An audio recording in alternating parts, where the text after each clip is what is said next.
Good afternoon, ladies and gentlemen, Your Excellencies. I would like to welcome you all at the new EU Presidency trio, the French turn begins stakeholder debate. First, let me thank for all the organizers, who is Euractiv CZ, Spolek pro evropskou politiku, and our beloved Hans-Eidl Stiftung. My name is Eva Faltusová. I'm an editor at Euractiv CZ, and I'm glad to moderate this debate. So let me first invite Dr. Markus M., who is the regional director for the project in Visegrad 4 countries of Hans-Eidl Stiftung, for an introductory word.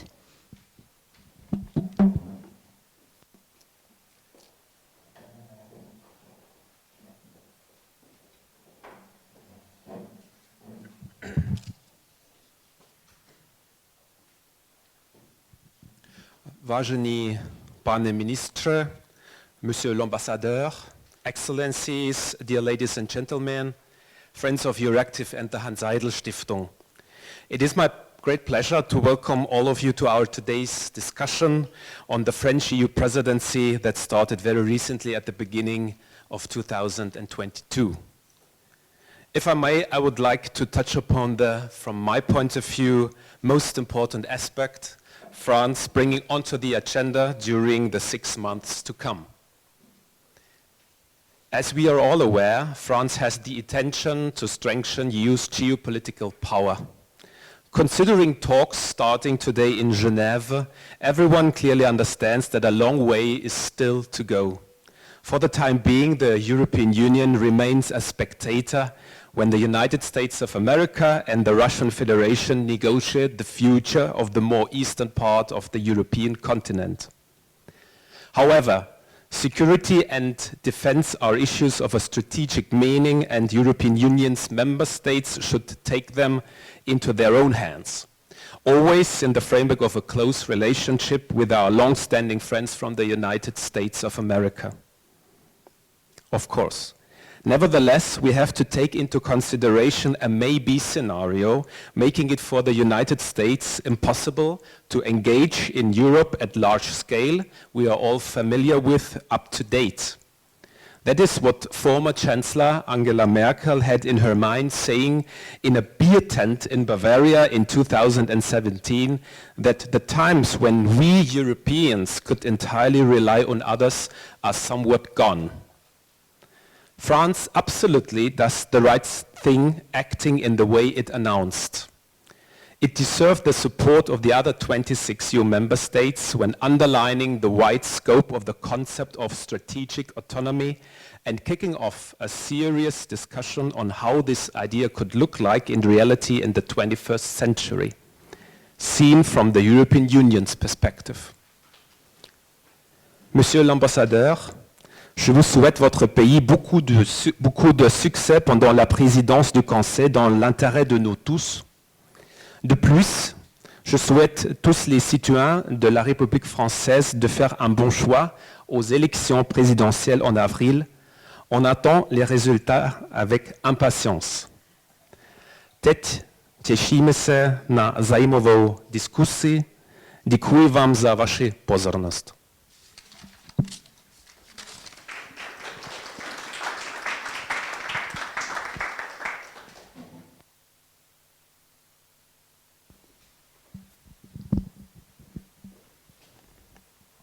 So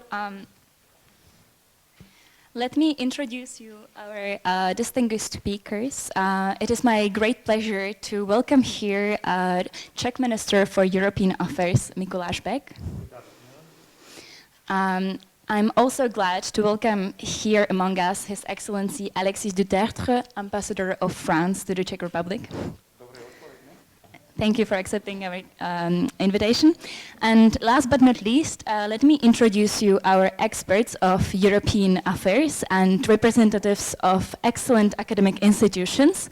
So first, on my left, Lukáš Macek, who is an associate researcher at the Jacques Delors Institute and the director of the European campus of Sciences Po Paris in Dijon. And on my right, I would like to present Ms. Eliška Tomalová, who is the head of European Studies Department at the Institute of International Studies at Charles University in Prague. Thank you all for accepting our invitation. So first, we will proceed with introductory speeches of our honored guest for around 30 to 40 minutes, and then we will continue in the moderated debate. I would like also to remind you, our participants, and also our precious public on the internet, that you can share your questions with us, and we can address them in the last 15 minutes of the discussion. So let me first invite Mr. Mikuláš Bek, our Minister of European Affairs, to share his vision on the trio of the presidency. Thank you very much. Well, good afternoon again. It's a great honor for me to be here to discuss the French presidency priorities so soon. And definitely I wish the French presidency to be a success for the country, but above all for Europe. Well, I think the French presidency comes in an important moment for us all because we face difficulties which are above all our expectations from the past. And definitely France is well prepared to do the job, I believe that. The program of the trio has been negotiated over the last year, and naturally we had to solve some differences, some problems during that process of negotiations. I believe that's a good base for our cooperation during the next 1.5 years. And I think each of the countries of presidency can easily identify its own actions or priority topics in that program. It's flexible enough, and it gives us some space for creativity. As you all know, the Czech new government is just 3 weeks in the office, and we need some time to debate in more detail common positions of 5 political parties on many European issues. So I hope we will be able to come with some Czech concept of priorities in maybe a month time, and then we will definitely go back to our French and Swedish colleagues to debate with them these visions of priorities. That process will take, well, definitely some time in the spring, and I believe the Czech Republic will be able to set priorities which are plausible for our partners, which correspond to the main goals of European politics, and which simultaneously are well suited for finding a compromise on the European level. So that will be the task for me over the next few weeks, and I hope we will reach an agreement with our partners on the more detailed Czech program in frame of the trio program. That's just the starting position, and we can continue, I think.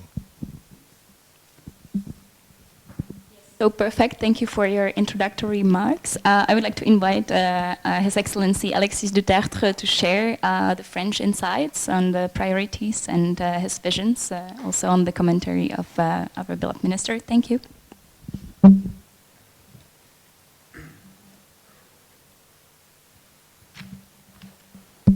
Yes, thank you.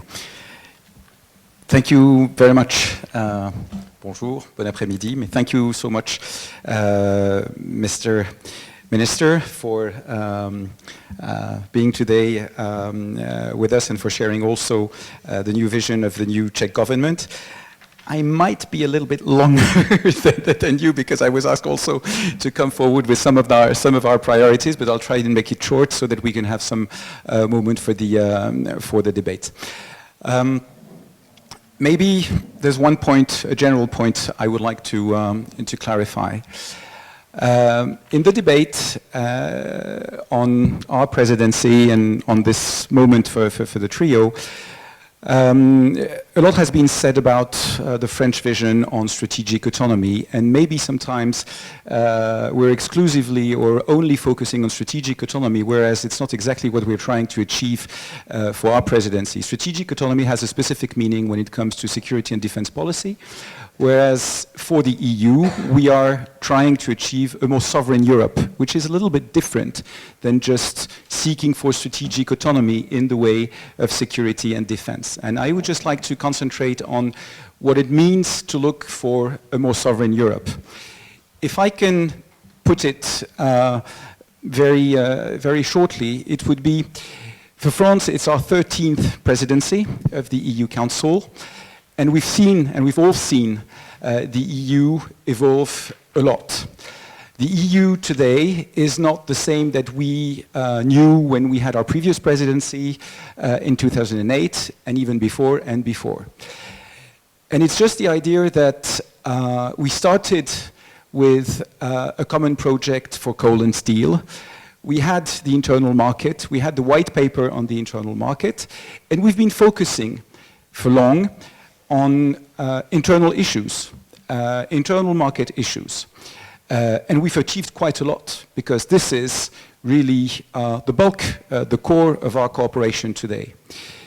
But the idea is to look at the world as it is today. A world which is much more brutal, with third countries competitors, which are much more aggressive in our environment, in all the fields, and not only in security and defense matters.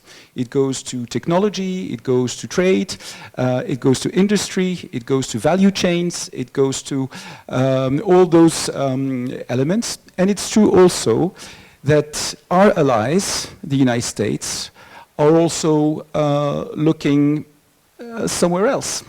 And so it means that it's a moment also for the EU to, with our allies, but also alone when necessary, when needed, to be able to define what are EU's interests, and that we should be able to define our interests by ourselves and for ourselves. And so we like much more the idea, a very pragmatic idea of a more sovereign Europe, which is we should be more sovereign, for example, in our climate policy, because we are setting the target for the rest of the world.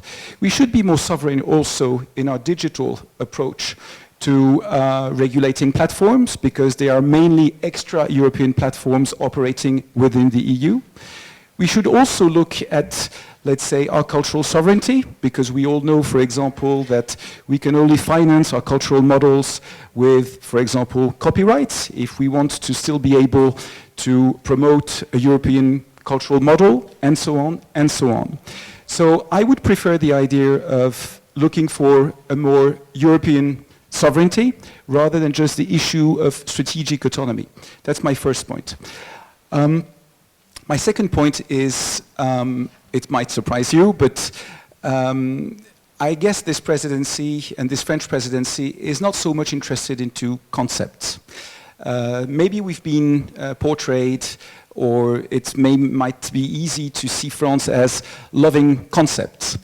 But today, with our President Emmanuel Macron, for this presidency, we're looking much more at pragmatic issues, being able to deliver concrete solutions for the Europeans, for EU to be more sovereign, but looking at things in a very pragmatic way. And I would take just one example. We used to love institutional reforms. And when you look at all the ideas we've been promoting with the Conference on the Future of Europe, you will notice that we have been focusing mainly on how can we bring citizens closer to Europe?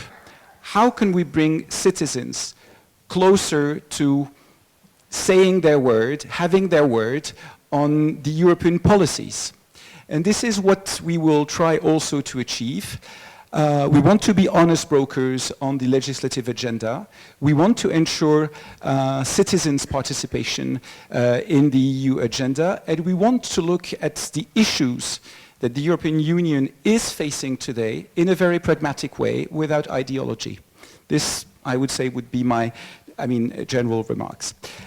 Then, when I go to the priorities of the French presidency, you know the motto, you've put it in your paper, so in French it would be relance, puissance, appartenance. So if I translate it in English, it would be recovery for Europe, it would be more stronger Europe, and it would be a sense of belonging. And I will go through those three priorities. The first idea is, as I was mentioning, a more sovereign Europe. Three main priorities or three ideas there.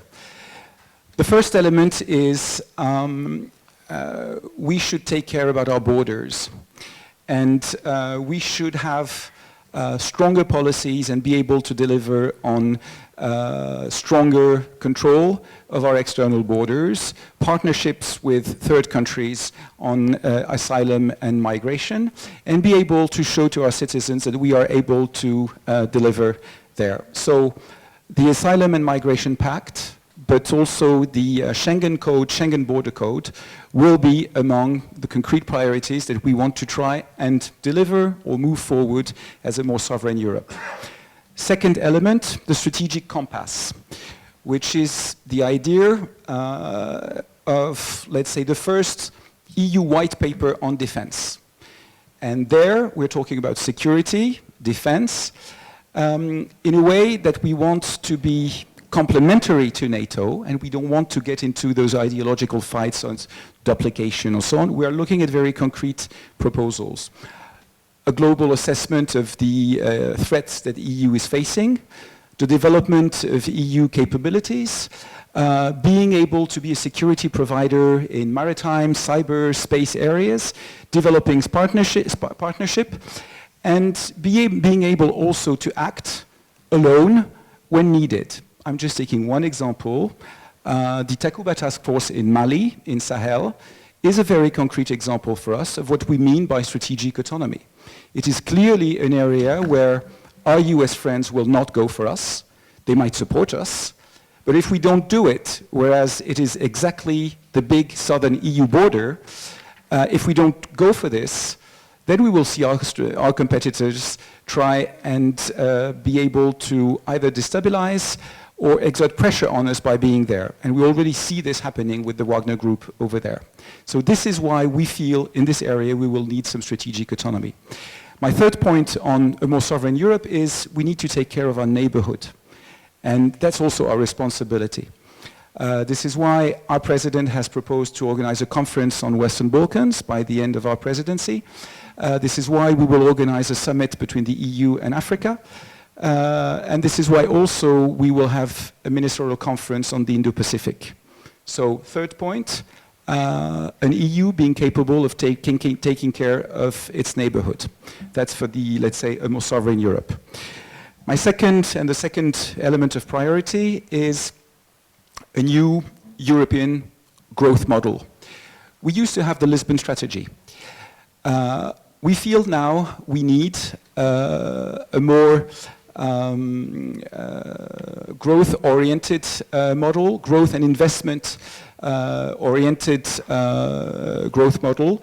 And this is what we will try to achieve with the transition to a low-carbon economy with the Fit for 55% package, with also the DMA, DSA on the digital agenda, trying also to move ahead some of the priorities for a more social Europe, the adequate minimum wages directive, for example, or transparency for wages between men and women so as to ensure equality. Those are elements of a new European growth model, growth and investment model, that we will want to put forward during a summit that will be organized at the heads of states and government level on the 10th and 11th of March. And the idea is to be able, when we define our goals for investment, for growth, for social, then also to be able to discuss the revision or a revision of the rules of the Stability and Growth Pact so that they are growth-oriented. My third point would be, among our priorities, what our president has called a more human Europe, or what we call the sense of belonging. The idea being that we've all seen how difficult it is in all our countries today to bring the EU closer to our citizens and to EU citizens, to feel that citizens are involved. And there we will be focusing on several areas, going to defending our values. That's all the debate on the rule of law, and this is very important that members of the club also stick to their values and defend their values and promote them. We will also focus, as I was mentioning, on citizens' involvement. This will be the object of the political conclusion of the Conference on the Future of Europe in May. But we also have many concrete examples and priorities. More mobility for students, youth, being able to support civic commitment and a civic service, European civic service for youth, but also protecting journalists in our democracies today. So all these areas that where people feel that Europe is also something we belong to and we need to share and to protect some of those values with some of the policies that will ensure a stronger citizens' involvement. I will stop there for the, I would say, three big priorities and the areas that I wanted to present on the French presidency. I've mentioned some issues and some summits that will be taking place at the heads of states or ministerial levels. So first we will start with the One Ocean Summit in Brest in the 11th of February. We'll have this new European growth model 10th and 11th of March. We will have the EU-Africa summit by the mid of February. Then we'll have the European Council focusing also on the adoption of the strategic compass in March. And then we'll have the conclusion of the Conference on the Future of Europe in May, and most probably the conference on Western Balkans in June. As a conclusion, I don't think we're ambitious for the sake of being ambitious. It's just that EU has a strong strategic agenda we want to deliver on, and we will do the utmost within the TRIO program to try and move forward those goals. But we will certainly not achieve this alone. We are not alone as we are in the TRIO, and we've been, as the Minister has just mentioned it, negotiating and preparing an 18-month program. And in many of the files I've been mentioning, even if we will have our presidential election, as it will be also for the legislative agenda a Brussels-driven presidency, it will be a full 6-month presidency, going as far as we can on the legislative agenda.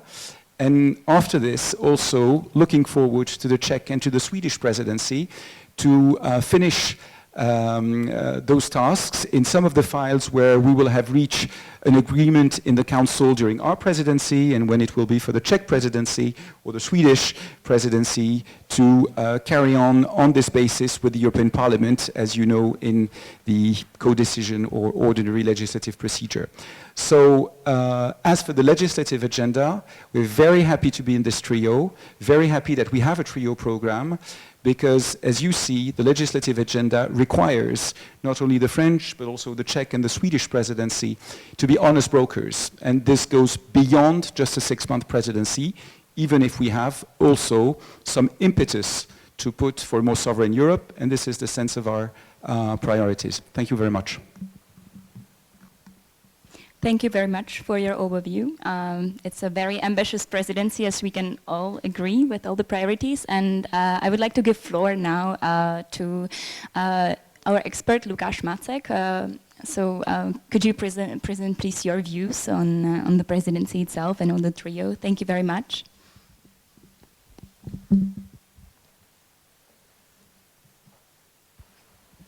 Excellencies, ladies and gentlemen, First of all, thank you very much for this opportunity to be here. I'm very happy and it's an honor for me. And I will make only 2 remarks for this introductory round of speeches. One remark will be a little bit, maybe slightly pessimistic. It will be focused on risks. And the second one will be a little bit more optimistic, focusing on opportunities. My first remark is that there's a common point for the 3 countries who are preparing for presidencies or are already performing a presidency, which is the fact that they have been preparing or they are preparing for presidency in a kind of tricky political internal situation. Well, for France, obviously, there's the presidential election issue. I think there are 2 main reasons why it's a tricky situation. The first one is that a presidency is supposed to be able to reach out to the partners, and especially if there's a blocked situation, presidency in general is more or less expected to be able to bring some more European approach and to be able to put aside a little bit its own national priorities or interests. Obviously, it's something which is more difficult for a president who is, in the same time, a candidate engaged in an electoral campaign.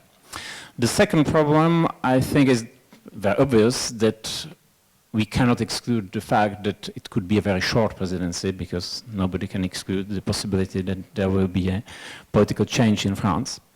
It's not something very likely right now, but it's totally possible. The Czech situation is a different one, but as Mr. Minister said, the government is just starting to take responsibility. And for instance, just a relevant detail, the TRIO program was published, I think 7 or 8 days before the day when the new Czech government was nominated. So typically there's a question, what will be the actual political will of the Czech government within this TRIO program. And the other problem is that the EU, such EU issues, are rather a sensitive topic for the cohesion of the government coalition. And it's also a very sensitive topic, I think, for the Prime Minister's party. So definitely there are some political risks with Czech presidency as well. And even Sweden actually has a complicated political situation. There was a quite long government crisis from June until the end of November. There's a minority government right now. I've read somewhere that it's the Swedish government with the lowest parliamentary support ever. So quite a weak government. And there will be elections, general elections in September. So all the 3 countries actually are confronted with a high political risk. There's a high political risk for every single presidency. Now, let's move to a more optimistic point. And I will focus on the French and Czech situation. I will put aside the Swedish presidency. I think that there are some reasons to think that these 2 partners, France and the Czech Republic, could find interesting common grounds for action, that there could be a sincere willingness to reach out to one another. And I will have a look on this from the French perspective, if not from the Czech perspective. Why I'm saying this for France? Well, obviously, if we consider President Macron's record on, let's say, West-East relations in the EU, his relationship with Central and Eastern Europe,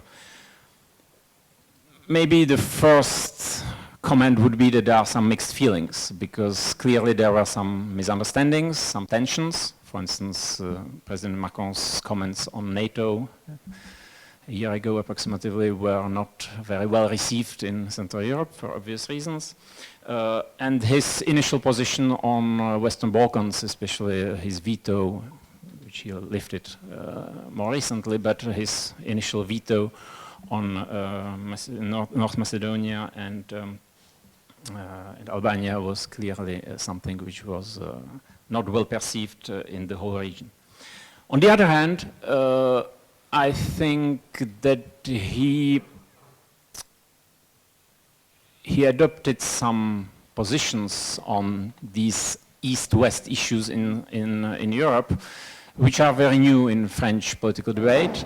And I think mostly, for instance, about his speech in Krakow, or Minister Le Drian's speech in Prague, which is very similar, which actually, these speeches formulated a position, a French position on Central Europe and on understanding or misunderstandings between France and Central Europe. In a sense, we have been waiting for them from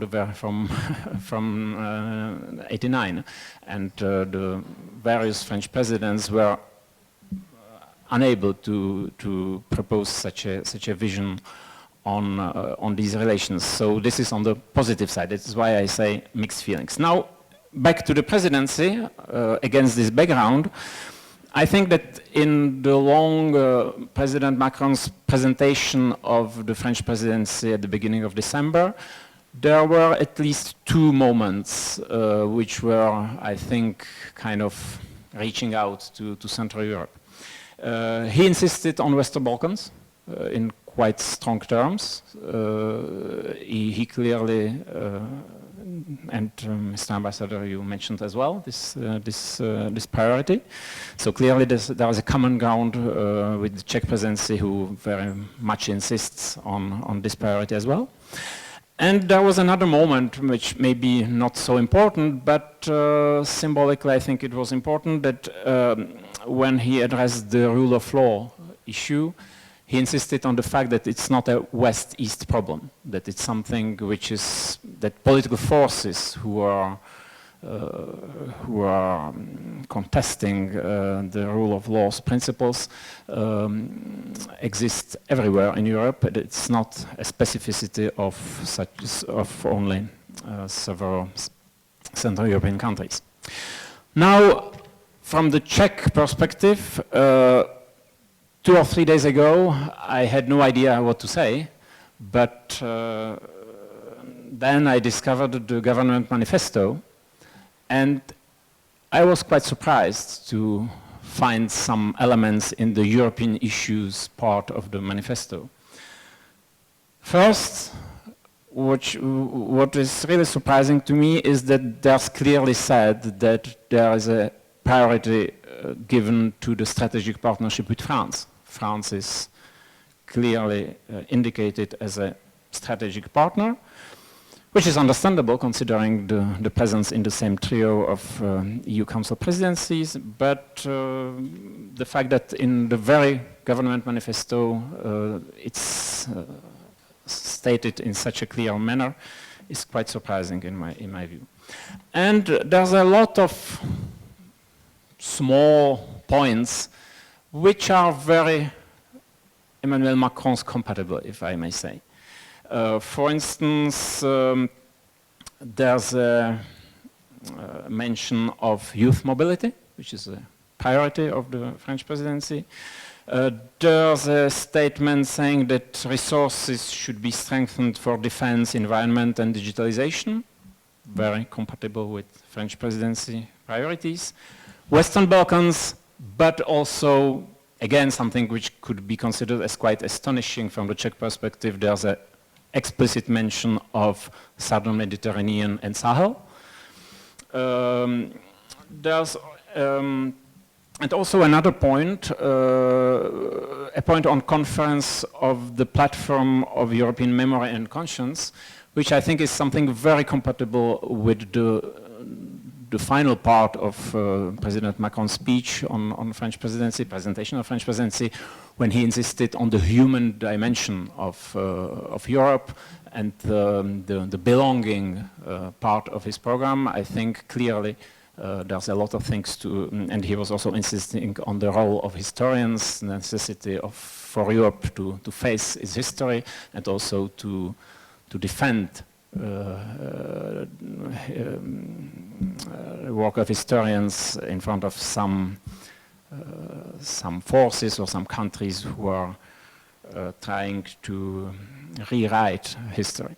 So I think, well, of course, there are some other obvious things like nuclear energy, for instance, but I wanted to focus on some not so obvious issues where I think if there's enough goodwill, good political will on both sides, definitely French and Czech presidency could do something together. Thank you. Thank you very much. And I would like to lastly invite Ms. Tumalova to share her views. I would like to just remind you, all our panelists, that we are on tight schedule, so please respect the time consecrated. Thank you. Of course, I will comment briefly on the previous points. Thank you for the invitation. So first, I would like to comment shortly on both presidencies, how to see them, how to compare them, and then on the context of French-Czech relations. I think this bilateral context is also very important, and it will have an impact on the quality and intensity of the two presidencies. So of course we all know that every presidency is different in terms of ambitions and expectations. The French is, and I will repeat it, ambitious. I think it's clearly defined, and I think it's clear that it's a political priority for France and its leader at the moment.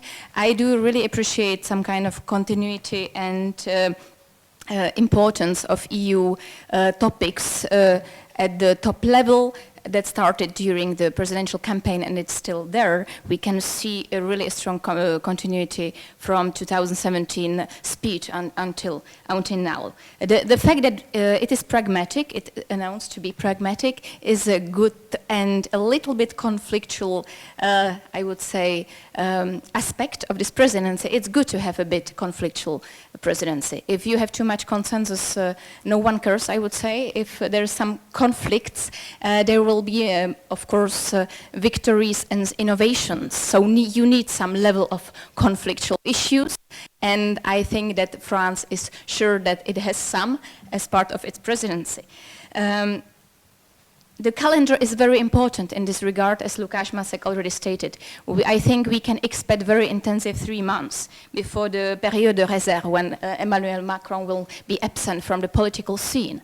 So there will be a high intensity of administrative and political work at the EU level, then a little bit less from I would say April to August, then again a very intense September to December. What does it mean for the cooperation between Czech Republic and France?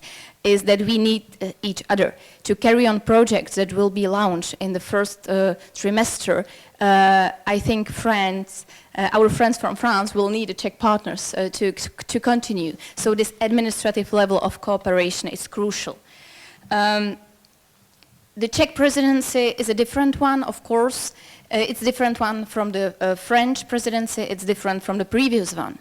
In 2019, we wanted to prove that we can learn. Now we would like to contribute more.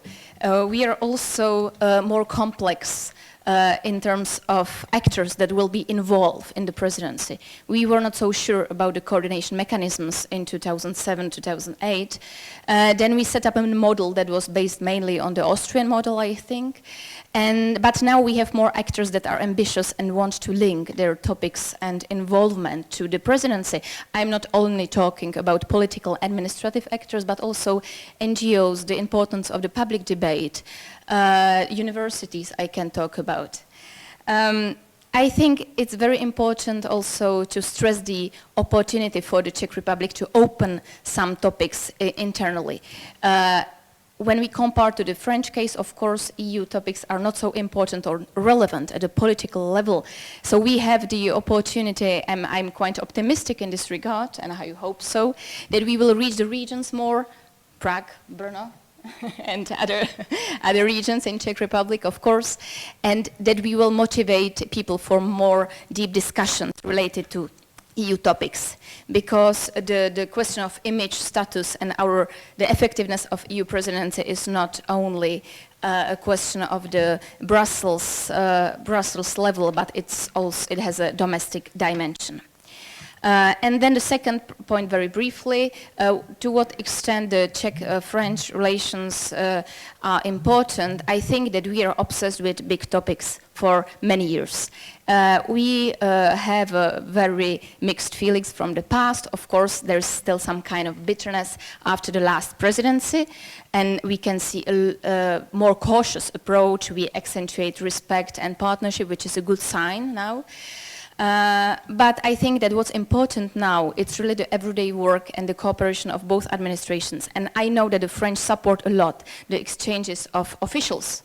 If I'm not mistaken, we have one French official at the Ministry of Foreign Affairs, at the government office. Pavlina Koupska is coming back again, and Ministry of Environment. And I think this is an important element and assure some kind of continuity in our relations. That's something that has worked better with the Swedes, because after the last trio, we had a lot of contacts with the French administration during the presidency. Then we gave up, we quit this cooperation, and we kept going with the Swedes. And I think that's an element we should incorporate again in the Czech-French relations. Thank you. Thank you very much. I would like to first thank all the participants to express their opinions and points on the French and on the trio presidency. So I would like to now proceed to the moderated debate. I just would like to remind that our Minister of European Affairs, Mikuláš Bek, needs to leave at 4, so please excuse him. So first I would like to ask Mr. Bek, because for the Czech Republic it's only the second presidency. And what is new for us is the process of trialogues, because we are coming into post-Lisbon period. So I was wondering whether you can tell us how the administration is preparing for the trialogues and for the post-Lisbon role of the presidency itself, and how the coordination works with the French partners. Do you prepare together with them, please?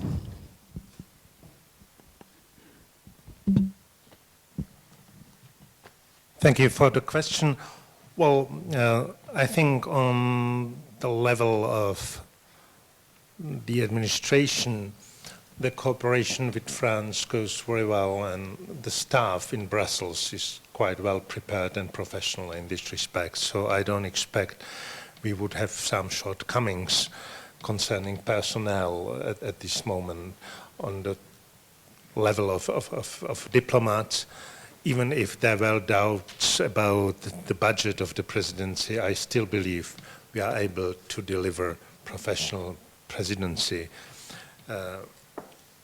I myself, I traveled to France at the end of January to meet my counterpart and to negotiate some close cooperation on the administrative level. We would like to learn how the French colleagues work on the presidency and to meet on various levels. So we would like to set up a scheme of exchanges of key people from the government's office, from ministries, to be in regular touch with our French colleagues. And all the ministers are pretty well aware of the fact they will have to learn during the first half of the year how to manage conferences and these events. So I think we will really have a very intensive cooperation with our French counterparts. Thank you very much. I can invite His Excellency Alexis Dutertre to react, and I would like to add also a question for him. So, as we have the trialogues, is France well prepared for the pace and for the speed of trialogues? Because as your presidency is really ambitious, the pace should be really high in order to achieve all the priorities. So maybe you can react on the response of the minister and as well add your own input, please.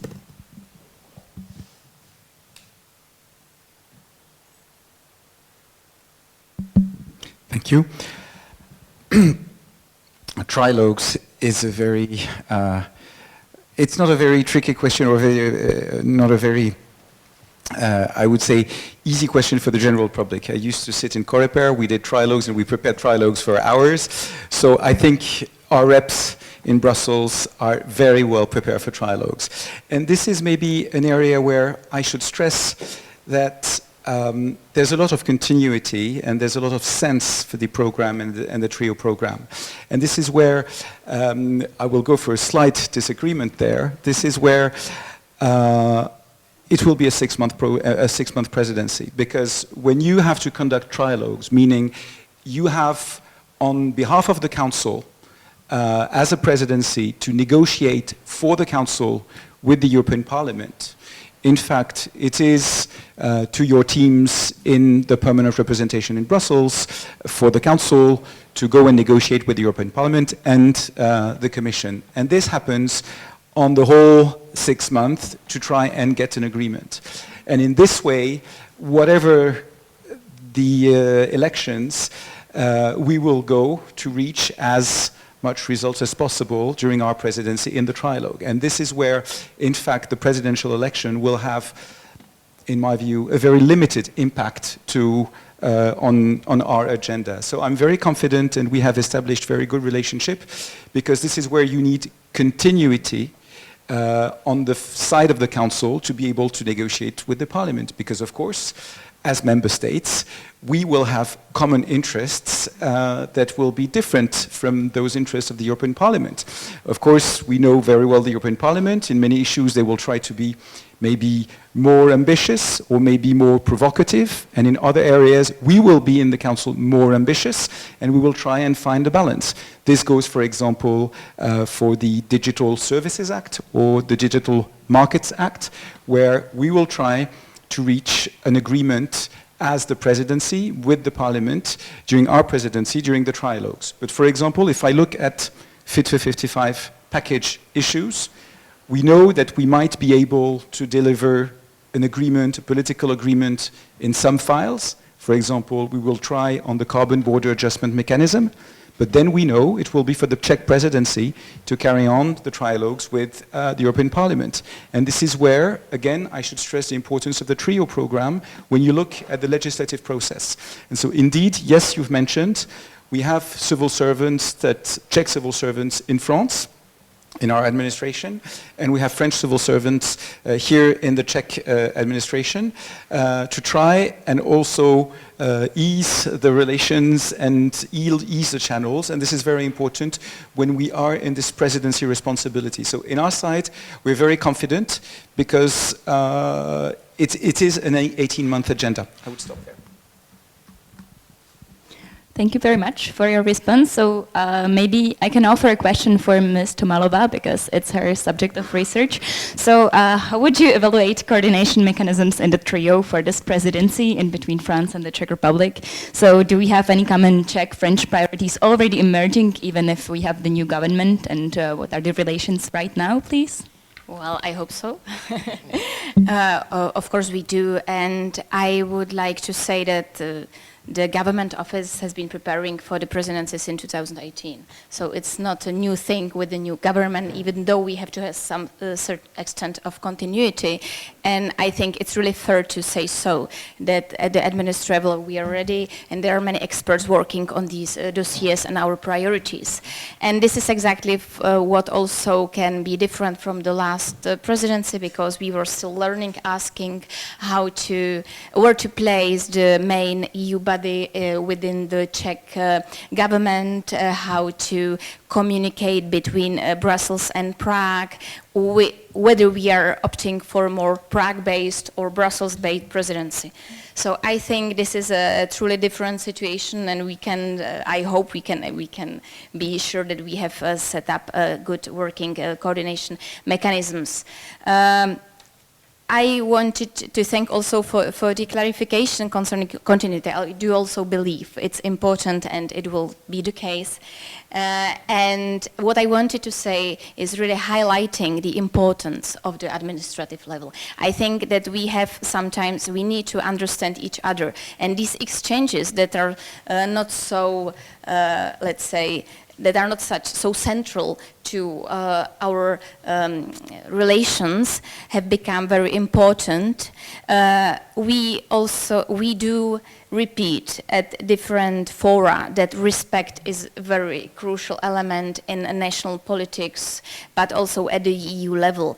The sense of belonging has become a very important point and priority for the French presidency. And the sense of belonging is, of course, the question of individuals, but also of state actors. That's something we have to comment on, but we have to prove on the everyday basis. And involving our colleagues from different administrations, it's exactly one very important element that shows that we are ready to listen to each other and that we understand not only the topics but also the mechanisms we put in place. One interesting question for the Czechs also would be how to use it not only in the relationship with France, but whether we can use this experience to our future EU involvement. We had this twinning practice when Czech Republic was involved, not only as someone who takes the, let's say, the expertise, but who can also give it to other EU members and non-EU countries. And I think it would be interesting to come back to these issues and rethinking maybe during the Czech presidency. Thank you. Thank you very much for clarification. So maybe now let's move to slightly political vision of the presidency. I would like to query also the fact that we are in the after Lisbon period. So what role could other European and national institutions play in the presidency? And that would be the question for our expert, Lukáš Macek. And notably, what would be the role of the European Parliament in the negotiations and also of national parliament? We have seen the yellow card procedure raised in the last year, so maybe you can talk about it. And of course, I'm going to ask later Mr. Beck because he was there. Thank you. Oh, thank you. If I may just add something on the question whether it will be a 3-month presidency or 6-month presidency, I would just suggest to consider the very solid Czech know-how on how to finish a presidency without the government. We are very good at it. Obviously the European Parliament will play a very important role,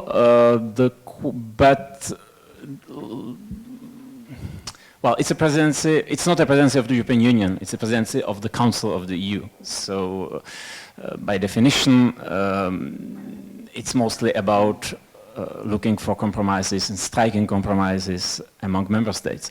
But of course, as you mentioned, with trialogues and so on, no presidency and no council, the EU Council process in post-Lisbon EU can bring substantial results without the European Parliament. So clearly there will be a very important task for it.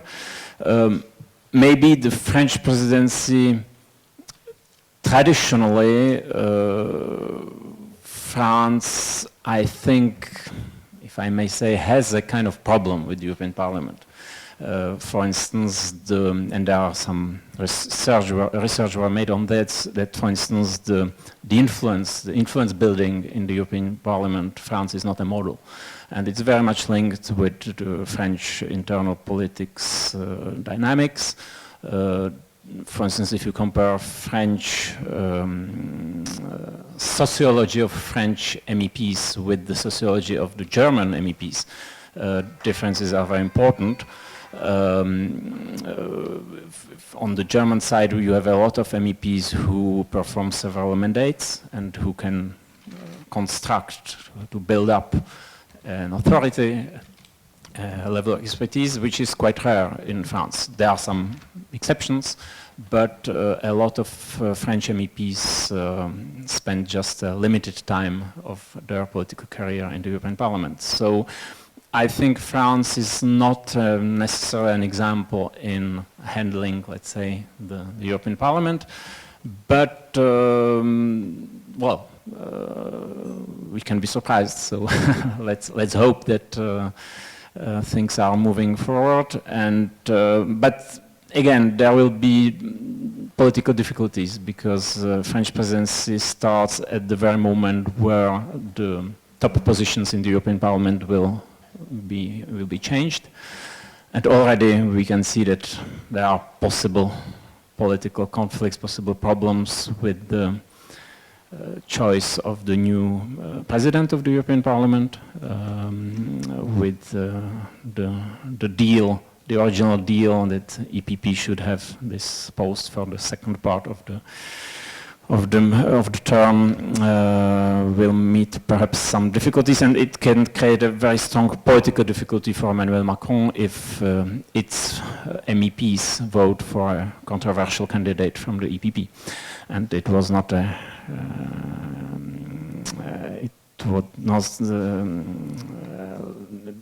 during the presidency presentation I already mentioned in December, one of French journalists raised this issue, and it could be something which politically could create some problems.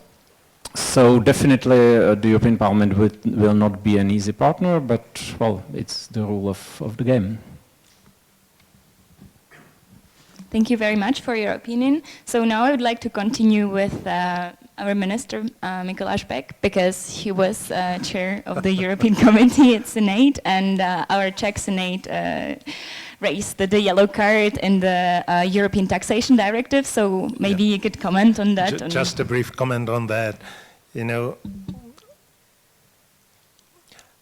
I was in favor of a more careful approach to raising yellow cards during that session. But to be frank with you, the main reason for many senators to adopt the yellow cards was not so much disagreement about the substance of proposals, but the lack of impact analysis was the main reason. There was a lack of information concerning the impacts on the Czech economy and the situation of Czech citizens.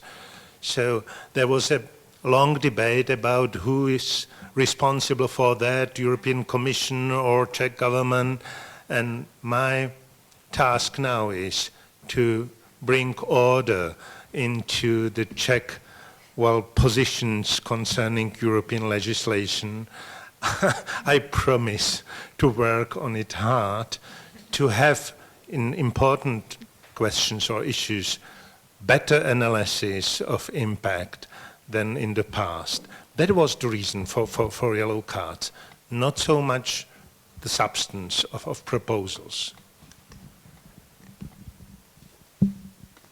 Thank you very much for your opinion. So maybe I have a question for you both. Do the presidencies collaborate with other institutions in general, and are the presidencies, or is the trio presidency inclusive enough for other institutions, not only the national ones, but also the European ones? And how would you integrate all these into an integrated approach of either 3 months or 6 months presidency? You can, maybe His Excellency Duterte can share his opinion, I'm sorry. In fact, I don't know exactly how to answer your question, because I'm not sure I really understand it in terms of institutions. Because as Lukáš was mentioning it, it's the presidency of the EU Council. And so the importance is whether on the agenda you will be able to reach a qualified majority within the Council. So of course you can bring in other institutions. Institutionally, the Commission is always at the table, and then you prepare your discussions with the European Parliament. But then of course you try and associate stakeholders in the pre-legislative phase and so on. But when it comes to exercising the presidency, the main job is to try on each and every file to get a qualified majority and to reach the largest possible consensus for a political agreement. And so this is what we will be really trying to do in terms of, let's say, bringing input or reaching out to partners to move forward the agenda. I'm taking this opportunity to say that I disagree with my neighbor on the question of which is different on, let's say, are influenced nationally within the European Parliament, whereas a presidency's ability to handle trilogues with the Parliament. And so, of course, okay, you can say, for example, Germany has 96 MEPs and we have 79. So there's a difference there in influence within the different groups. But then you would also say that since 2019, since there are 3 main groups in the European Parliament, things have also changed in the old dynamics where the question was, how is your national delegation within the EPP or within the ESND group. And this has changed a lot also with the Renew Europe group, where I think the MEPs from President Macron are also here influential. So I would really make a distinction between your national influence and exactly the trends you mentioned from your national MPs, and it's true in France they tend to do 1 mandate or sometimes 2, and the way a presidency handles the European Parliament. And there, here also, I would make a difference between changing the 2.5 years mandates and the continuity with the rapporteurs. I mean, there's no change in the rapporteur, and so, in fact, for the French presidency, for the Czech presidency, and for the Swedish presidency, on each and every file, I mean, you will be dealing with the same rapporteur. And so the question is, individually, on all the files, how skilled the presidencies in the trio program will be with each and every rapporteur to get the agenda forward. And I think that's really the main point we're trying to work on. Thank you. Thank you very much. If I can react on that, maybe it would be nice if Minister of the European Affairs could react on the political dimension of the presidency. What was perceived during the elections? How Czech people and also French people in the meantime perceive the presidency and the role of the presidency for common people, and then we will turn into more. Files-based debate. And also, please, I would like to remind you that you can ask any questions here in the room, and also I would like to invite our telespectateurs or those who are present online to ask questions. Thank you. Well, I would like to briefly get back to the question of inclusion of other partners into the preparation of presidency. Well, there is already an informal debate going on with key social partners, for instance, on that. And I would like to appoint a small advisory board representing the key players in the country. Social partners, some NGOs, universities, Czech Rectors Conference, to have some feedback from this environment about the preparations of the Czech presidency. And maybe it could help us to address the broader audience as well, to inform better about our intentions and goals. So that's the national dimension of it, and naturally the same will be the case on the European level with Business Europe or European University Association. We would like to have contact with these key players on the Brussels level as well, at least informally, you know, in the process of preparing the presidency. So that's my intention, how to involve more players into the game. And the perception of the presidency in the audience.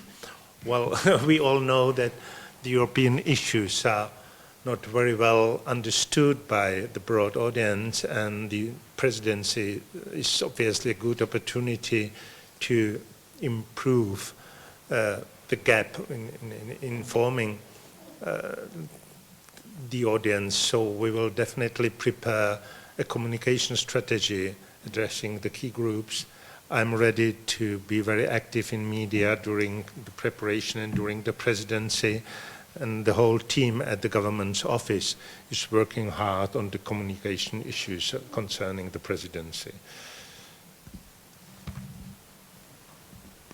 Thank you very much. So maybe let's look on the French part. So I would like to ask Mr. Matzek. So So what is the main role of the presidency for the French population, and what is the political dimension of the presidency and the presidential campaign? Because we have seen Arc de Triomphe and Eiffel Tower in European flag and European colors, which has never happened before or later.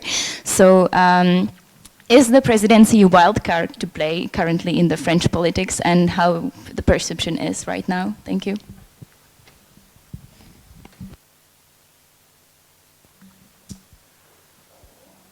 Well, it's quite obvious that it's not the key point for the French general public. But it will raise awareness a little bit. But I think you mentioned the flag issue, and it's quite symptomatic because the debate was about the French flag, and the fact that basically it was about presenting the French presidency of the EU Council was finally totally erased in the debate in a very classic, let's say, to be very simple, left-right debate on national values and on offense made to French identity. And by the way, it was totally based on kind of fake news, because a lot of people now think that there's always a French flag under the Arc de Triomphe, which actually is not true. It's something which is installed only during specific ceremonies. So unfortunately, I'm not sure that it really changed something in the perception of French general public. France has a common point with the Czech Republic, that in Eurobarometer surveys, we are very close to each other in terms of level of Euroscepticism. So, well, with a lot of important differences. For instance, on Euro, the Czechs are the most skeptical from the European Union, which is not the case for France. But in general, as far as the general attitude to the European integration is concerned, clearly the two countries are on the lower side of support. So clearly the question is whether the presidency can change something in that. Another question is what what has changed since 2017, and whether Emmanuel Macron's presidency actually changed something in the French general public attitudes to the European Union. Well, I think the best answer, we will have it with the election results. Because in 2017, a lot of people, a lot of commentators were convinced that a candidate who is so much insisting on the European issues can't win. And it's true that Emmanuel Macron was more or less the only candidate who were clearly saying that Europe is a solution, not a problem. He won. But not because of the European issue, I think. So now, 5 years later, had he shifted at least a part of the public opinion on the EU issues,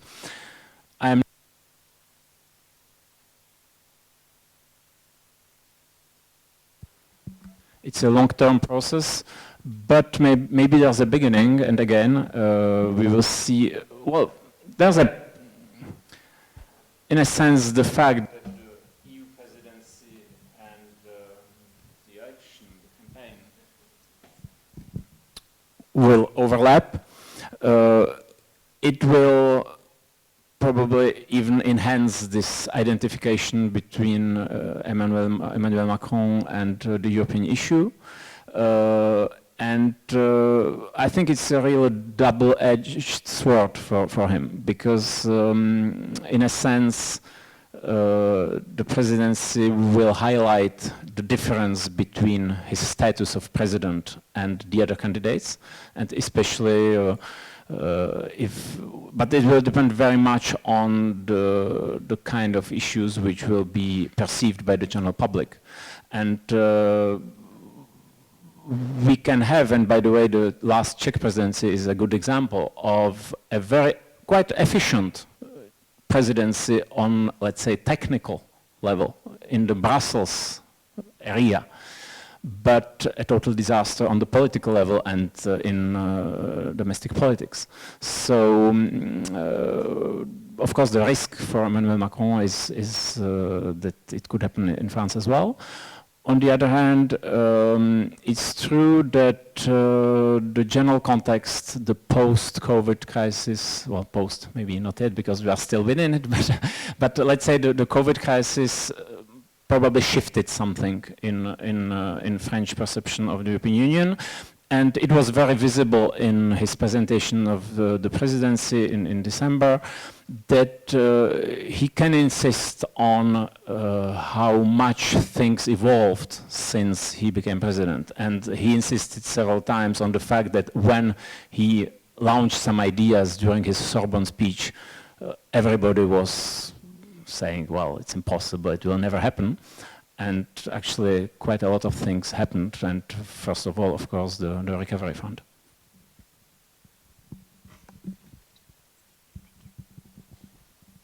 Thank you very much for a comprehensive overview of the French position and French population. So, as our Minister Beck will have to leave soon, I would like to give floor to some questions. So, is there anybody in the public who would like to have a question? Yes, please present yourself very briefly and take maximum 1 minute for the question.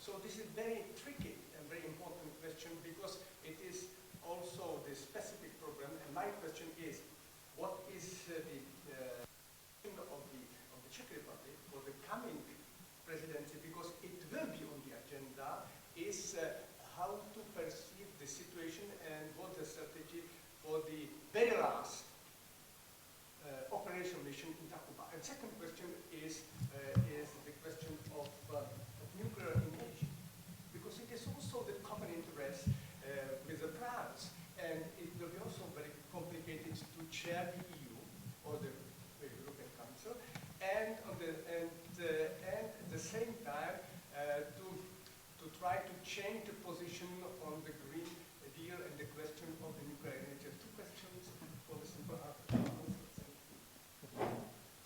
Thank you very much. I'm really sorry. I need to tell also to our online public. So there was a question on Takuba, on Mali's strategy to pursue according to recent developments.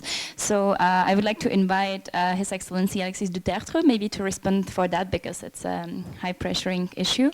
And then the second question from Cyril Svoboda was about the European taxonomy regarding the nuclear financing issue that appeared a few weeks ago too. Thank you very much. So you can start with the Takuba, please.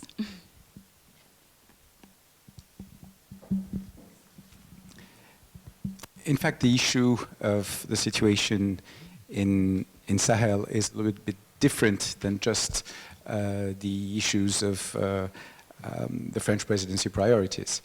And so I would say that as for the French presidency priorities, we are looking at a broader view, which is the partnership we want to have with Africa. And this is why we will have this EU-African Union summit, because we feel very much it is a responsibility for the European Union to develop a balanced and a comprehensive partnership with Africa as our neighbor, and also as promoting our values and our interests. The situation in Mali and Sahel is what you know very well. The EU collectively has adopted both sanctions against the deployment of the Wagner Group mercenaries. And I think the only comment I can make is that we all have witnessed the reality of their behavior in the Central African Republic. And so I think it's not France, but it's all EU countries, and also, by the way, the Central Africans and also maybe now in Mali, they know the type of behavior they can expect. So from the EU point of view, and it's not just a French position, it's a general position there, we have adopted sanctions against the Wagner Group in this context. And then the other element is the transition. We are there in the political transition, and we are there supportive of ECOWAS, as you were mentioning, and particularly in terms of the need for a clear timetable for a political transition. So I would put it this way in terms of, a general comment on the situation. And we're also here, looking forward to also the EU training missions there. On nuclear energy or on taxonomy, I don't know if a minister... Okay.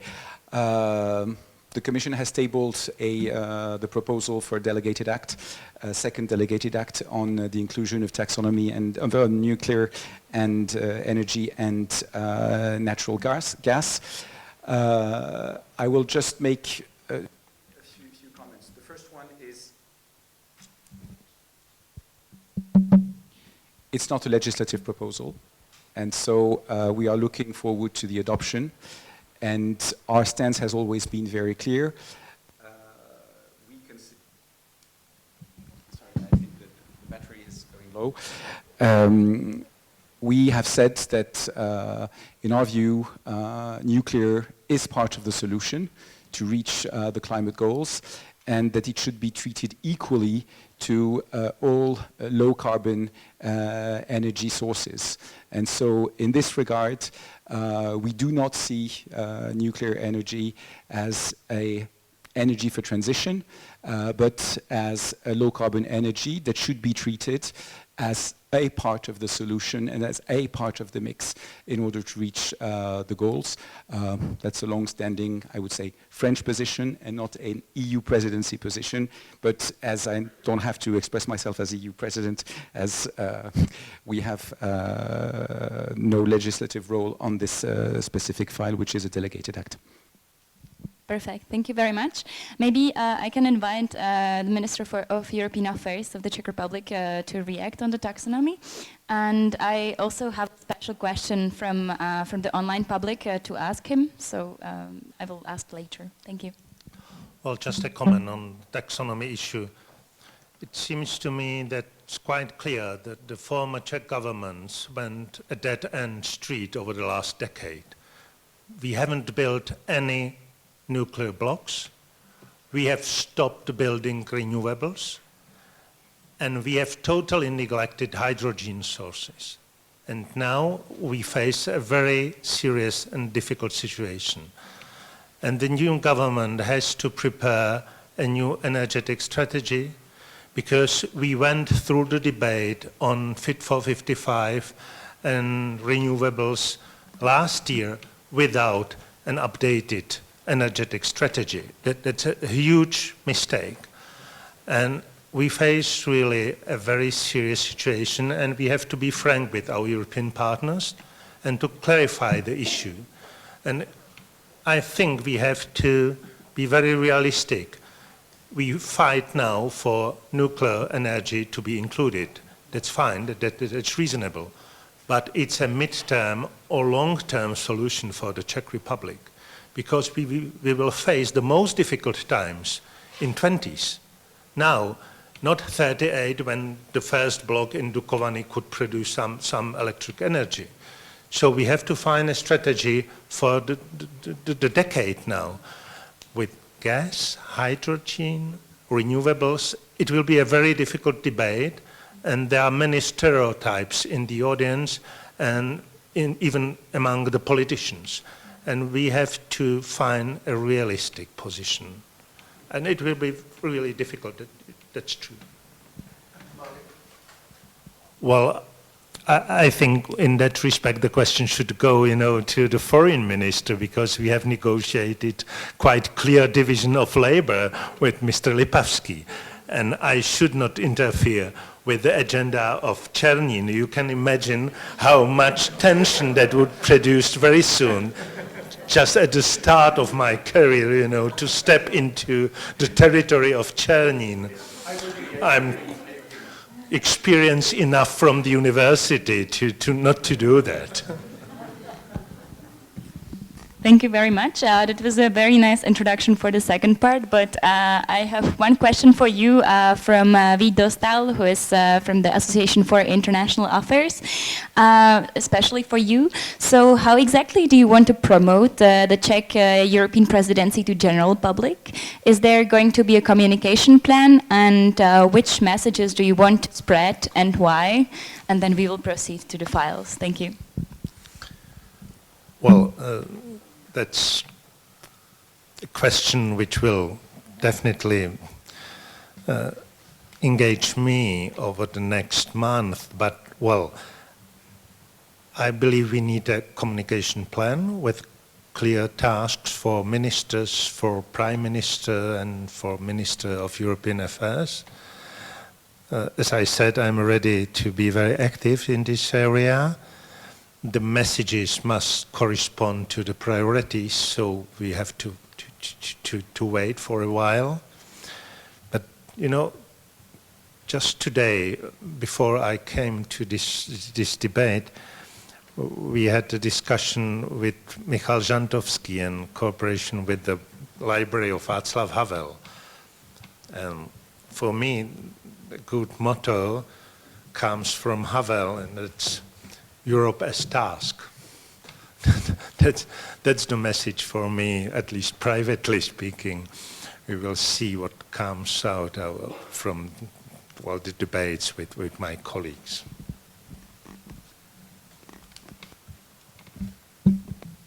Thank you very much. And now let's move to files, and let's move also to the concept of strategic autonomy. So maybe I could have a first question for Ms. Tumalova. I would like to ask how the concept of strategic autonomy could be related to the trio priorities, and how does it fall within the Czech-French relations? Is there any notion about that, Leslie? I'm more an expert on culture and international relations. I'm thinking about it, how it could be linked to cultural issues. And I will start with it because I know that the French presidency is less conceptual, well, there are less concepts and it's more pragmatic, but I still missed more culture-related topics and issues because it has always been part of French priorities, and I have always welcomed this. Well, strategic autonomy is still a very fuzzy topic and not very clear because it has started with military and defense connotations. Now we have more, let's say, business-oriented approach. It's linked to the economic ideas, and I think that, of course, the COVID pandemics offered a different context for the understanding of strategic autonomy. But we still don't know what are these the perspectives of different member states. We still expect what the Germans will say, or the new Dutch government, how they will define their views. So what I think is important, and it's also the task of this trio, it's to be clear about the motivations and the ambitions of different member states. How do we connect them to the strategic autonomy? If it's more about reshoring and a different definition of globalization, as I understand the French position, or if it's more, I would say, a philosophical understanding of this concept. So the highest risk is to the intra-European rivalry, and that's something we should cooperatively work on. Thank you very much for raising these points. I unfortunately have to thank you, Minister for European Affairs Mikuláš Bek. I have to thank him for his participation and for his nice words and also his visions. So I will release him to go to Brussels. Goodbye. I have to be on my trip to Brussels now. Yes, Europe doesn't wait, so. Thank you very much. So now let's move to strategic autonomy and to these issues that just Mr. Malova opened. So how the concept of strategic autonomy could be then related to priority files for the French presidency, not only in defense, but in other issues such as in climate leadership or even, can we talk about open strategic autonomy? Maybe let's start with our expert, Lukáš Macek, to relate on that, and then let's see the practitioners' views from His Excellency.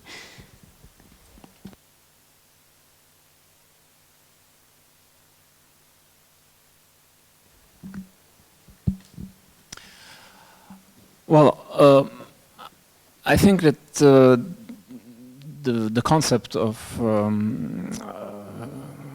strategic autonomy is something which traditionally was quite controversial, but things are evolving quite fast.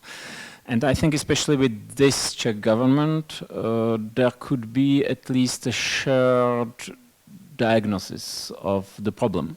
I think that maybe in the past things were not so clear on relations with China, on relations with Russia and so on. I think on both sides there were evolutions, but from a shared diagnosis to shared solutions, the path can be very long. So I think that the priority should be to clarify the debate. And from that point of view, I think it's very important what Mr. Ambassador said, that this pragmatic approach has to be privileged and that the conceptual debates, let's say ideological debates, have to be a little bit put aside. And clearly there were some traditional suspicions about the French insistence on these issues. I think with the current French government, current Czech government, maybe something could be built. And as I said at the beginning, especially if you read the Czech government manifesto, I really can feel there are some signals sent to French presidency, to French government, French president. The question is whether it will be possible, whether the two governments will have enough time to build something relevant. And also, well, quite naturally we focused a lot on France and the Czech Republic, but Sweden will play a role as well. And from that point of view, I'm not sure that Sweden, as a neutral country, will be very helpful on these issues.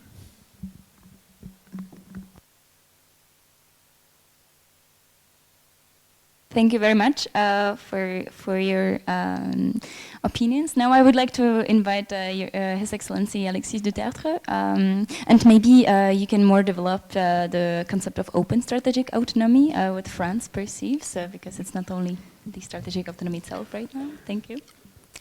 I think you will be very disappointed with my answer, because precisely you've been mentioning concept, and I'm just here to tell you that the French presidency is about very pragmatic approach on very specific files, and in fact we have no interest in promoting a concept during our presidency. So the only hat under which, or the only umbrella under which we want to present and promote our ambitious as an honest broker to move the European strategic agenda forward is precisely the question of a more sovereign Europe.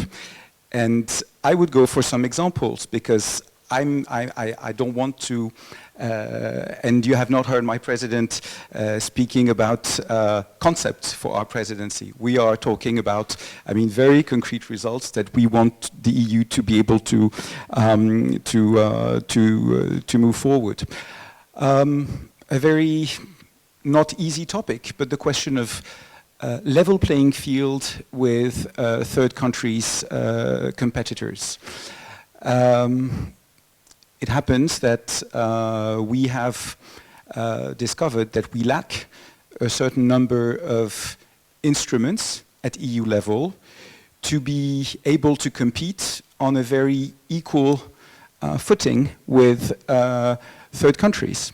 And so when we talk about, for example, the carbon border adjustment mechanism, it is very simple. We want it to be WTO compatible because we are for an open economy, but we also want to make sure that our industries will be protected from carbon leakage. And trying to achieve a result on a carbon border adjustment mechanism is a very concrete tool where it's not about strategic autonomy. It is about a more sovereign Europe, meaning that we have climate standards, but we want to keep a competitive industry. And this is just a tool to have a level playing field with others to make sure that we will have a fair competition.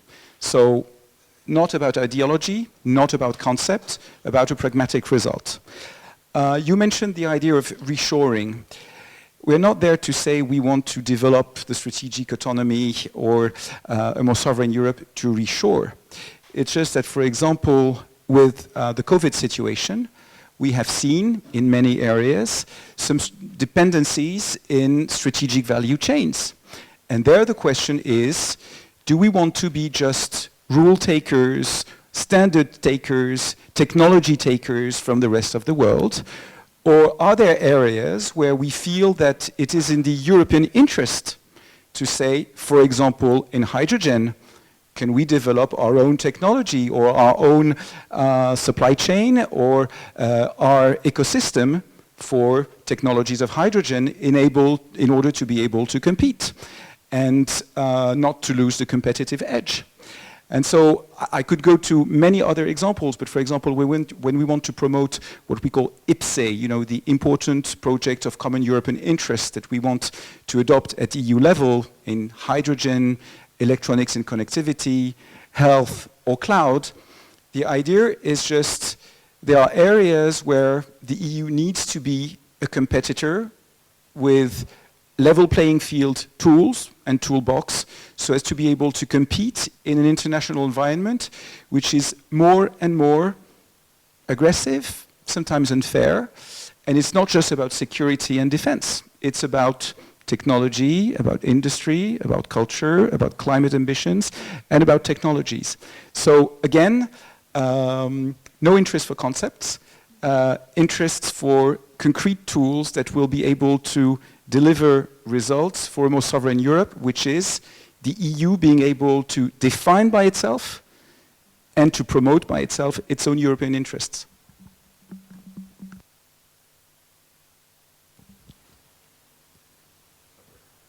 Thank you for your clarification. So we talk about not about concepts. Now let's talk about files. And before giving the floor to other speaker, please, is there any question in the public that you would like to address? Feel free to address questions to the speakers.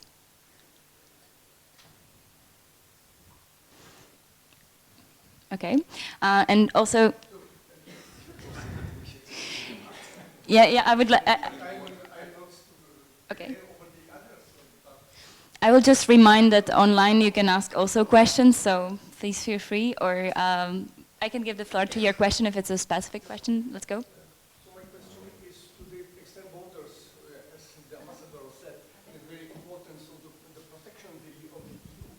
So, and my question is dealing with the borders between Belarus and Poland, and maybe the new type of negotiation with Russia, because in my view it's very important, because if I am to find the solution, so we need to find maybe to define the new type of relation with Russia, because in my view we need a permanent solution. Now, so the situation is under control, but why? Because some countries are now helpful, including Turkey, but it is a temporary solution. So maybe the protection and...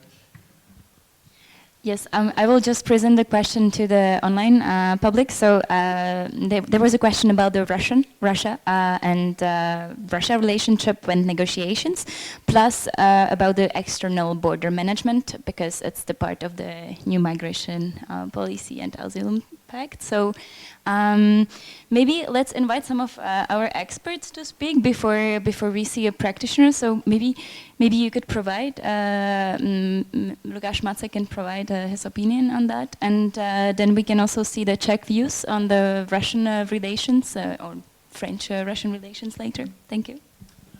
I will be very brief. Actually, it's a perfect example of what I said previously, that there's a general agreement on the diagnosis. Everybody says that we need to manage better our external border. But when you start to discuss the how question,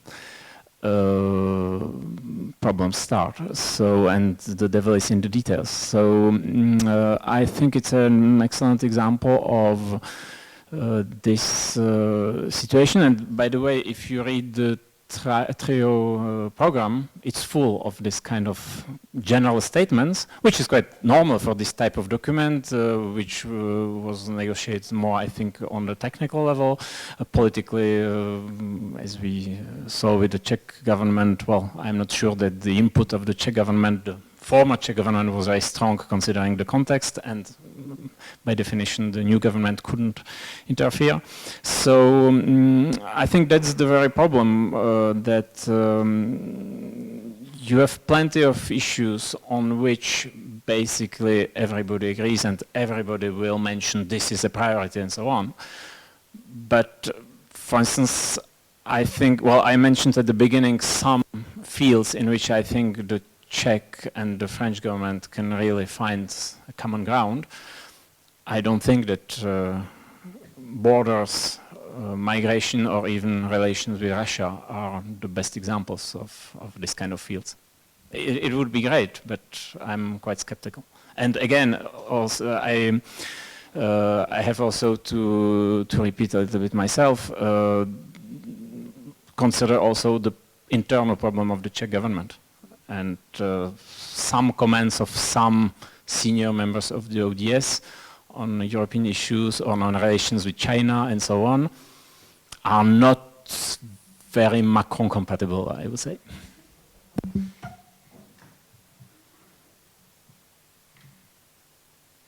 So now I would like to invite Ms. Tomalova to express her point of view on Czech-French relations regarding this issue, and if we can find a common ground or Macron-compatible one. Very complex again. I've been thinking about Havel since our minister mentioned his name. I feel he's coming back, and I like it. I think it's a very strong. It was a very strong man, a very good intellectual, and it's a very strong brand of the Czech Republic as well. So I think that this is an example that we must be pragmatic, but we shouldn't forget the concepts. And that's exactly what we will deal with Belarus. Of course, it's a pragmatic problem.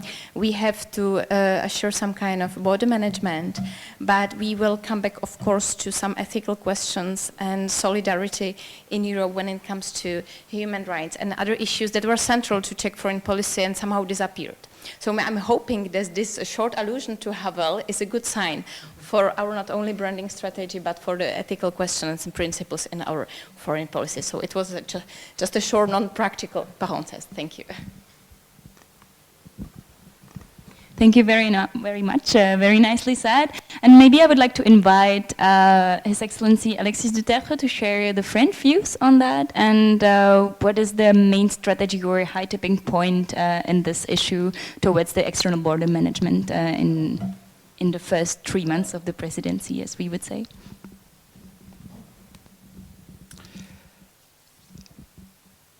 Definitely, it's an issue that has to be addressed politically. This is why also our Minister for Internal Affairs, Gérald Darmanin, was in Prague on the very first day of our presidency here to try also and do the honest broker tour, because he's touring capitals, in order to try and see how far we can move forward.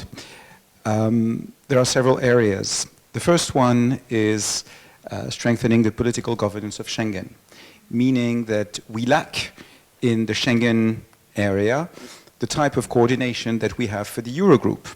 And so we will try and advance at the level of the ministers to have each and every time they meet some political discussion on how the borders and how the Schengen area should be managed from also a political point of view. And in this way, we, as a presidency, will try and move and advance the idea of a more political drive to the Schengen area, exactly like you have a Eurogroup. That's the first element.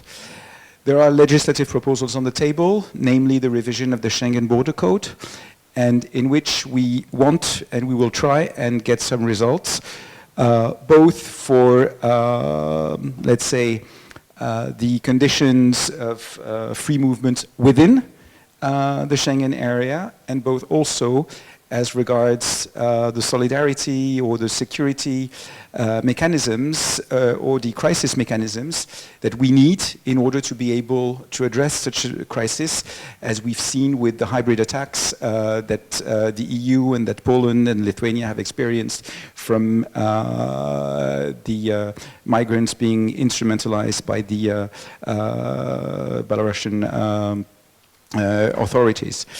The other element is the Pact on Asylum and Migration, where we will try to advance and to take our responsibility to find a balance, as always, between responsibility and flexible solidarity. I will not go into all the details because it would take hours, but definitely the idea is we will try and table some elements to show the interests the EU has to take care of its borders and have a balance between responsibility and solidarity. And I think I can stop there for the time being. Thank you very much for the French vision. Maybe now I would be interested, as our expert Lukáš Macek has studied the TRIO program well in detail. I would be interested what you think if this particular French strategy towards Schengen space and towards the protection of external borders will be a good here to the Czech partners and to the Swedish partners, and would be potentially a good here also to other member states, namely speaking about Poland, who is concerned with the problem, and other V4 countries. What would you say about that as a researcher?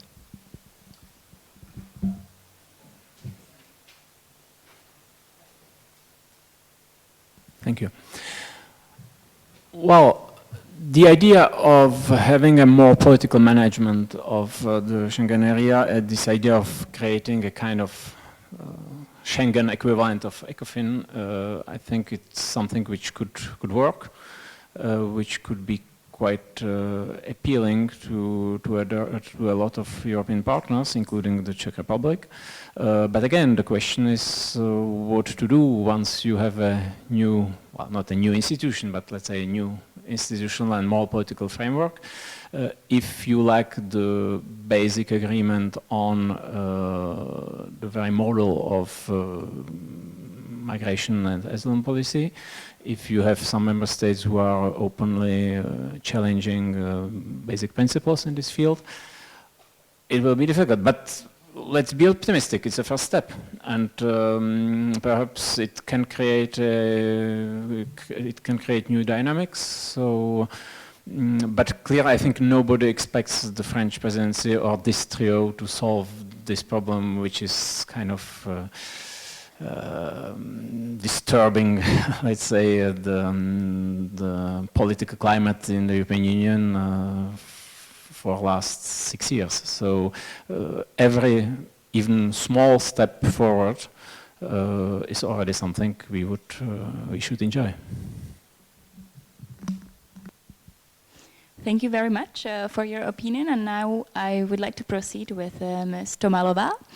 I would like to relate a question about the Conference of the Future of Europe, because the public perceives the problem of migration, and notably the migration crisis of 2015, and we all know that it's still a alive in Czech people's minds because migration was a big theme during the elections and is a big theme right now even. So I wanted to ask, how would you rate the perception of migration to the Czech voters and to the Czech presidency, and if the Czechs will eventually really advance this asylum migration pact together with the French presidency? Maybe you can share the views and relate to Mr. Macek's remarks. Thank you. Well, concerning migration, it's still a very relevant topic in Czech Republic, even though we don't have like big issues and problems internally, I would say. But it's still on the political scene. I don't think that the current government will play the migration card when it comes to EU presidency. I'm a little bit curious about the future of Visegrad cooperation in this regard, because I am sure that the French has been monitoring as well what's going on. Then we have some kind of split between the two groups inside Visegrad countries. I'm also wondering if the French will play somehow the card of the Austerlitz format together with Austria that was launched several years ago. So maybe this could give an interesting context for our discussions about internal management, the regional management of migration issues as well, the border management and etc. What's also connected maybe to this question is the involvement of public in discussions about the future of Europe. This is a very important point for France and for President Macron. Personally, I'm not so sure that this is true for the Czech government. We haven't highlighted these issues. Lately, we've been also somehow hesitant about the involvement of the public, the importance of public diplomacy when it comes to the presidency, but also outside of the EU. So I think that would be also interesting to take some inspiration from the debates and cooperation with France in these issues, how we relate to the local public, to the European audience, how seriously do we take the public consultations and how do we actually interpret them and what kind of results and impact it can have on our policies. Thank you. Thank you very much for your views. Before entering into new question, I would like to still remind that we have around 15 minutes to go, and if you have any burning question here in the public, please feel free. And the same goes for the online participants. So is there any question right now in the public?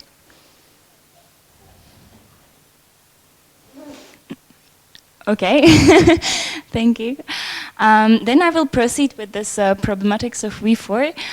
Maybe His Excellency Alexis Duterte can relate on the perception of French presidency towards the V4 group and towards the commentary Mrs. just made. Maybe could you develop on that if you collaborate on the background with the V4, and how do you relate also to these subjects in the Conference of the Future of Europe? Thank you. Maybe too many questions.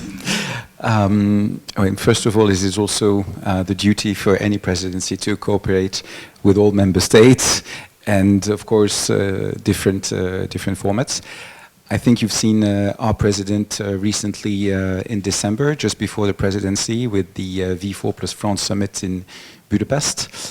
So indeed, I think that one of the, I would say, trademarks of our president was to re-engage France with countries of Central and Eastern and Oriental Europe in all the fields, and this is also very true in all the formats. We have our Minister for Economy and Finance with the V4 plus France.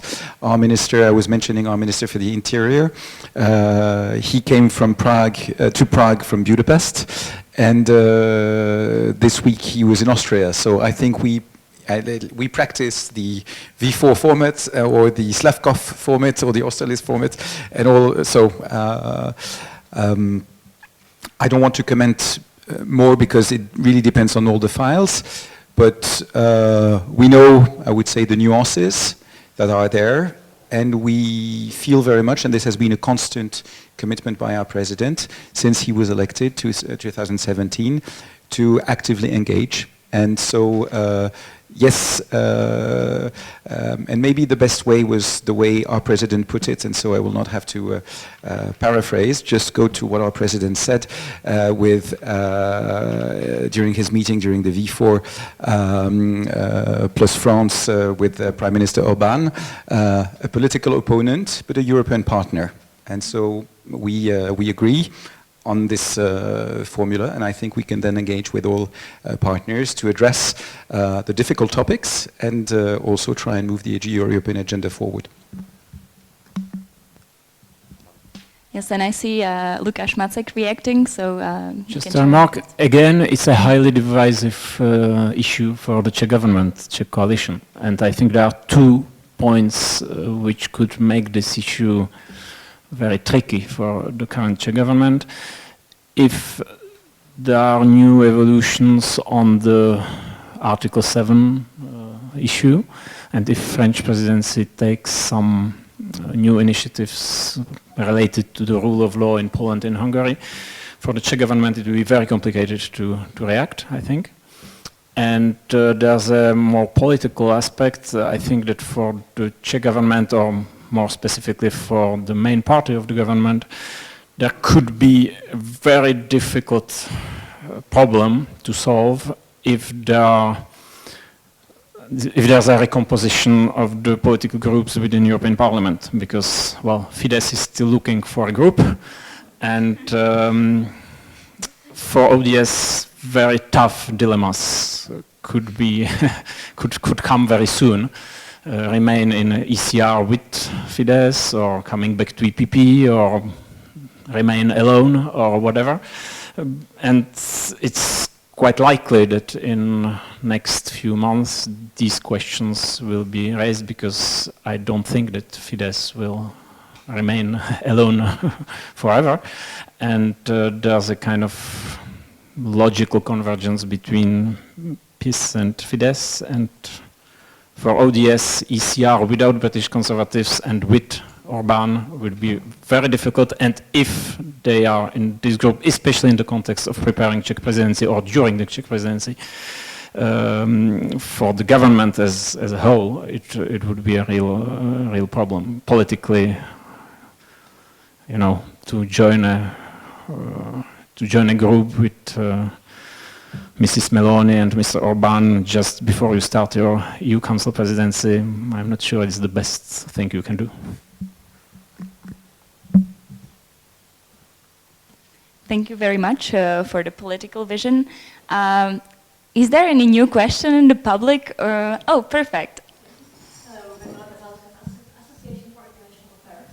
Several times we have mentioned the conference of the future of Europe here, and I was wondering, what does France expect from this conference? Like, do you expect some concrete impacts on the treaties, or do you expect maybe some concrete recommendations to the European Commission? Since the outcomes will be adopted at the end or the second half of the French presidency, we will foresee some cooperation with the Czech presidency, because it will be on the Czech shoulders to implement these results. Thank you. I will briefly share this question with our online public. So there was a question from a member from the Association of International Affairs about the Conference of the Future of Europe, and its main saying was, what does the French presidency accepts from it, and how does it? How would the French presidency would like to cooperate on it with the Czech presidency, because it will be the Czech presidency who will adopt these measures by the French presidency presented. So I think this question goes directly to His Excellency Alexis Dutertre, and then I will reach out to experts. Thank you. The idea behind the Conference on the Future of Europe was from the beginning, as I mentioned, to try as much as possible to involve EU citizens in the shaping of EU policies, I would say, for the next decade, and looking at EU policies from their perspective and from the citizens' perspective. And in this respect, we have we haven't changed our mind, which is we have been encouraging in all member states, but also, of course, in France, but all member states, and the Czech Republic has also been very active in organizing debates online, on online platforms and so on, to participate on the conference on the future of Europe. So it's very difficult for me to say where and what we want to deliver, as we will, and the conference will be preparing the results of the consultations and on the citizens' contributions to this debate. But the idea is to have, let's say, a kind of a political conclusion event in May that our president will be chairing, where we can draw some, let's say, political conclusions, in the fact that we will maybe look at, I don't know, some of the priority areas that the citizens will have put forward, and try and see whether we can turn them into either policy proposals or more strategic proposals for the EU policies to change or to be influenced. And really also I should stress the difference in the method, which is, for many years we thought, or we had been interested in, I would say, institutional reforms for the sake of institutional reforms, or at least because we felt it was very important, and it's true. And now it's more, we will look at the proposals and see whether we can achieve them within the existing treaties, or whether some treaty changes might be needed, but I don't know. And it's really, and it will be for the conference and for the exercise of the conclusion to determine whether some treaty changes might be needed. But we're not asking for it. We're just coming from the fact that we want, let's say, a bottom-up exercise. We want the citizens to come with their proposals, and we will try and get some political conclusion on, I would say, top priority areas where we feel it's important for the EU to say we have listened, and yes, we've taken on board some of the proposals that the citizens will have put forward. That's the idea behind it. Yes, I would like to ask Mr. Macek to share his views too, and then we will proceed to short conclusions. I think the Conference on the Future of Europe can be very helpful to provide kind of toolbox. It can provide a lot of interesting ideas, but it will never provide, in my opinion, a political leadership. And the big question behind all this is what will be the political leadership in the European Union in next years. And it's not about the presidency of the EU Council. It's about who will win in France. It's about how efficient and coherent will be the German coalition. It's about whether there will be or not a continuity in Italy after Draghi government. And of course, if there's a long-term perspective of a kind of alliance between these three actors, and of course you need the others as well, but I think you can have a political leadership if you have a re-elected Emmanuel Macron, if you have an Italian government which is in continuity with Draghi government in a year, and again if the German government is able to deliver. So if you have this kind of context, then they will be able to pick things, interesting things in the toolbox of the Conference on the Future of Europe. But hoping that the conference in itself will bring a momentum in the European integration, personally, I don't think at all that it's possible and reasonable. Thank you very much for the very last remark. Now is the time to finish the discussions. So we have been talking about tremendous issues that are covered by the French presidency and about its ambitions plans. But last but not least, let me please remind you that I would like to thank to Hans Heidler Stiftung for all the organization and for the idea to do this kind of panel. And I would like also to thank the Embassy of the French Republic in Prague for a smooth organization. And I would like also to thank you, all the participants, for your interesting questions and for your participation here. And last but not least, thank you very much, experts, for your interesting inputs. And yes, good luck for the French presidency. We are all sure that it will be a big presidency, and hopefully the trio will proceed in the pace that it was planned. Thank you very much, and have a nice rest of the afternoon.